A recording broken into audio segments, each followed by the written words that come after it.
اعوذ باللہ من الشیطان الرجیم بسم اللہ الرحمن الرحیم یا ایہا الذین آمنوا ان تطیعوا الذین کفروا یردوکم علی اعقابکم فتنقلبوا خاسرین۔ یا ایہا الذین آمنوا اے ایمان والو، ان تطیعوا الذین کفروا اگر تم بات مانو گے ان لوگوں کی جنہوں نے کفر کیا، اگر تم بات مانو گے کافروں کی، یردوکم علی اعقابکم تو وہ تمہیں الٹے پاؤں واپس پھیر دیں گے، یردوکم تمہیں واپس پھیر دیں گے، علی اعقابکم الٹے پاؤں، فتنقلبوا خاسرین پھر تم نقصان اٹھانے والے ہو جاؤ گے۔ غزوہ احد میں جب مسلمانوں کو شکست ہوئی تو منافقین نے اس موقع کا فائدہ اٹھایا اور مسلمانوں کو اسلام سے پھیرنے کی کوشش کی۔ ایک تو یہ کہ جب آپ صلی اللہ علیہ وسلم نہیں رہے تو آپ کس بات کے لیے لڑنا، اور پھر یہ کہ ساتھ میں انہوں نے یہ بھی کہنا شروع کر دیا کہ دیکھیں یہ نبی اکرم صلی اللہ علیہ وسلم بھی ایک عام انسان ہی ہے، کوئی رسول اور پیغمبر نہیں ہے، اگر رسول اور پیغمبر ہوتے تو انہیں شکست ہوتی، تو شکست ہوئی ہے، اس کا مطلب یہ ہے کہ یہ بھی ایک عام انسان کی طرح ہی ہے جس کو شکست بھی ہو جاتی ہے، رسول کو تو نہیں ہوتی۔ تو اس لیے ہمیں دوبارہ اپنے دین کی طرف لوٹنا چاہیے۔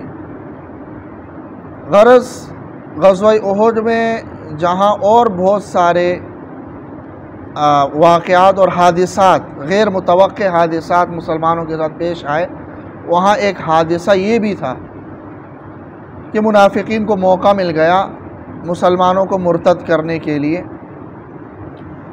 تو اللہ تبارک و تعالیٰ نے اس آیت میں مسلمانوں کو تنبیہ کی ہے کہ اگر تم کافروں کی اطاعت کرو گے، ان کی بات مانو گے، یردوکم علی اعقابکم تو الٹے پاؤں تمہیں واپس کر دیں گے، یعنی جس کفر سے آئے تھے اسی کفر میں واپس کر دیں گے تم، اور اگر ایسا کر لیا تو فتنقلبوا خاسرین پھر تم نقصان اٹھانے والے ہو جاؤ گے، اس لیے کہ کفر اللہ تبارک و تعالیٰ کے ساتھ بغاوت ہے۔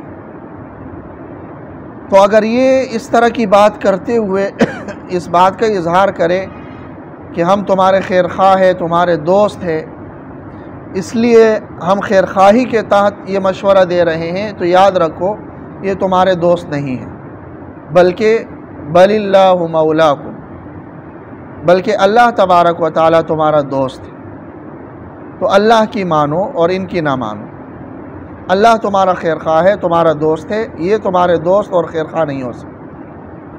وَهُوَ خَيْرُ النَّاصِرِينَ اور اللہ بہترین مدد کرنے والا ہے۔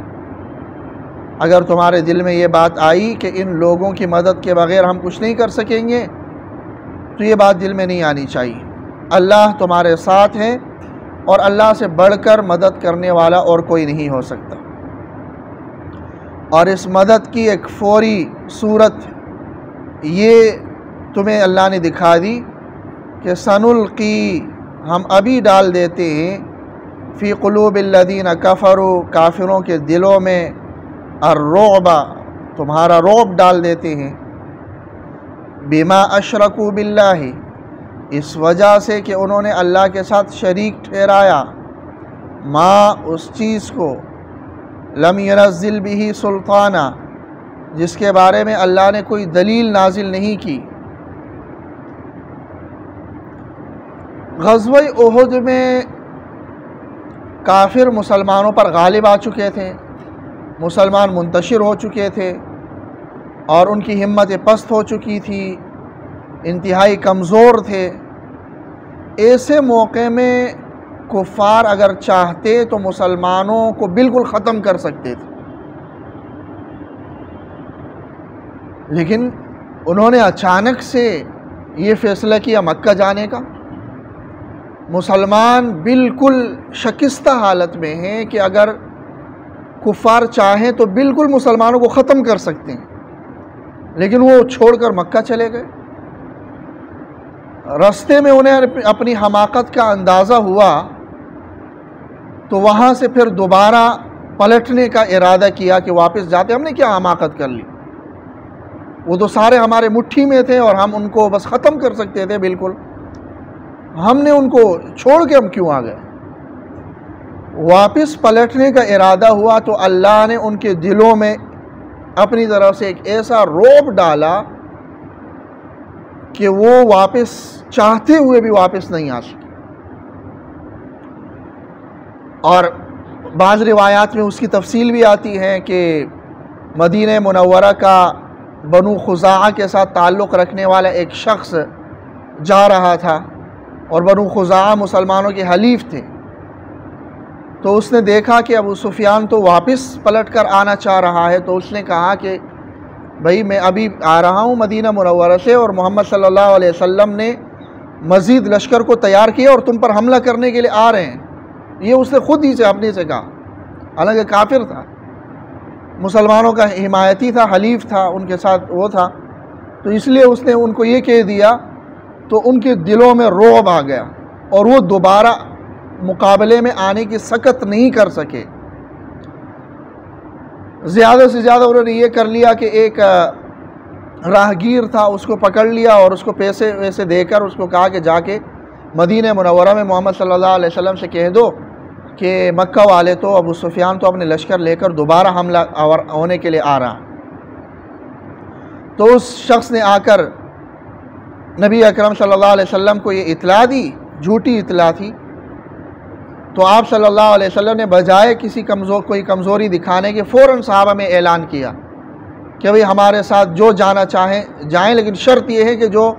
غزوہ احد میں کل شریک ہوئے تھے، اگلے دن کی بات ہے، کل جو شریک ہوئے تھے وہی جائیں گے، جو نہیں تھے وہ نہیں جا سکتے۔ اور کل جو شریک ہوئے تھے وہ ظاہر ہے تھکے ہارے زخم خوردہ، لیکن پھر صحابہ کرام تھے کہ فوراً تیار ہو گئے۔ آپ صلی اللہ علیہ وسلم وہاں سے نکلے اور حمراء الاسد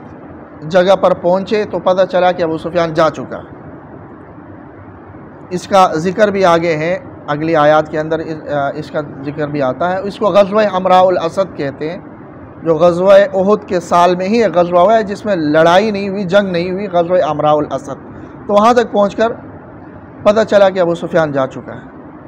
تو یہی تھا کہ ایسا بہترین موقع تھا ان کے پاس مسلمانوں کو جڑ سے اکھاڑ کر ختم کرنے کا،